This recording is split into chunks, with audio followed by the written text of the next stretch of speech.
आज मैं पूछना चाहता हूं मुख्यमंत्री जी से कि 2.5 साल पहले फैसला आने के बावजूद भी वाइल्ड फ्लावर हॉल का संचालन कौन कर रहा है 2.5 साल से। ओबराय ग्रुप के जो एडवोकेट थे वो मनु सिंघवी जी, जो हिमाचल प्रदेश से सांसद बनना चाह रहे थे, कांग्रेस पार्टी के बड़े नेता हैं, बड़े वकील हैं।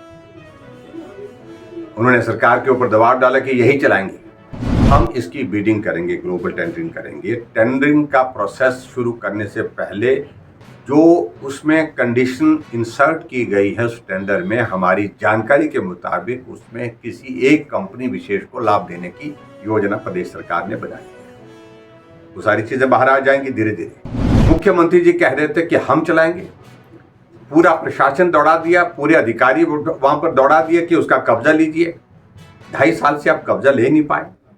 आखिरकार अब आप इसको फिर से बिडिंग करने के लिए आगे इसको प्रोसेस कर रहे हैं, और इसका मतलब क्या है कि आप फिर से इसको लीज पर दे करके जो है इसको एक तरह का बेचना ही था। बहुत लंबे समय से वाइल्ड फ्लावर हॉल का मामला कोर्ट में चल रहा था और भारतीय जनता पार्टी की सरकार ने इसको एक्सपेडाइट किया, बेहतर ढंग से किया, ताकि जो रेवेन्यू के जो हमारा एग्रीमेंट हुआ पड़ा है ओबराय ग्रुप के साथ, वो रेवेन्यू हमको जो नहीं मिल रहा था वो मिल सके। उस चीज़ में हम आगे बढ़े और आखिर बढ़ने के पश्चात जो है उसका फैसला आया। लेकिन फैसला तब आया जब कांग्रेस की सरकार हिमाचल प्रदेश में बन गई।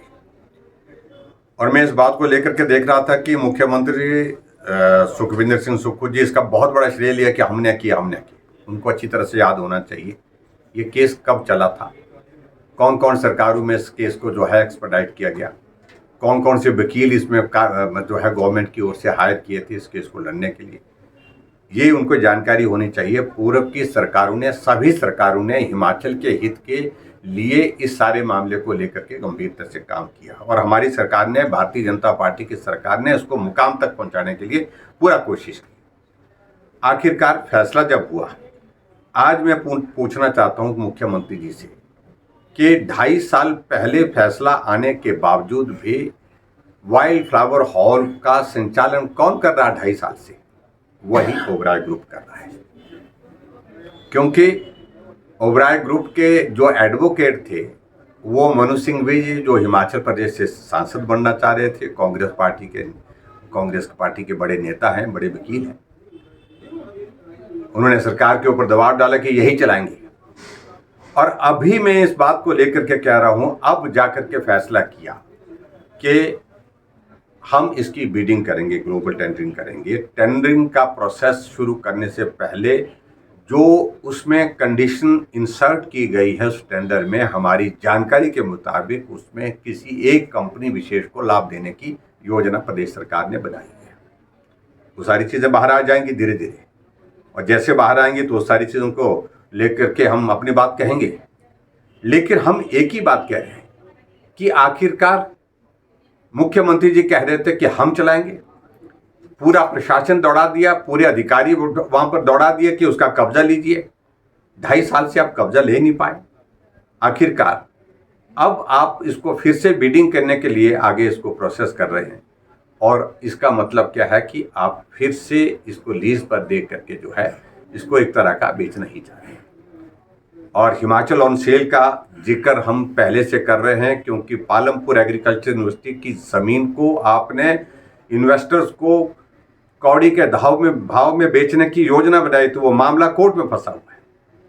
अभी भी आप सुप्रीम कोर्ट में इस मंशा के साथ लगे हैं कि ताकि सुप्रीम कोर्ट से हमको इजाज़त मिल जाए उस ज़मीन को बेचने के लिए। मैं समझता हूँ कि बहुत अनफॉर्चुनेट है।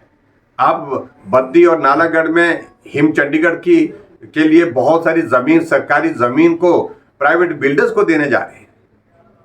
इसको हिमाचल ऑन सेल नहीं कहा जा सकता तो और क्या जा सकता है।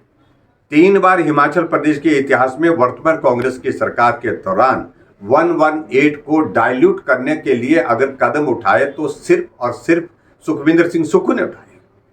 इसको हिमाचल ऑन सेल नहीं कहें तो और क्या कहें।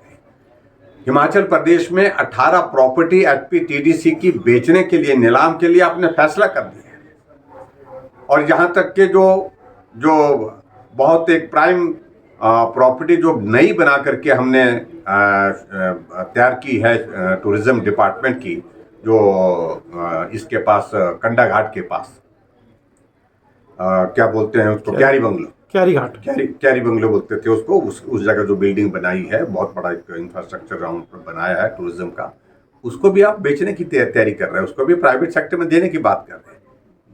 आप पूरे हिमाचल प्रदेश को बेचने की तैयारी कर रहे हैं, और जिसकी इजाजत भारतीय जनता पार्टी नहीं देगी।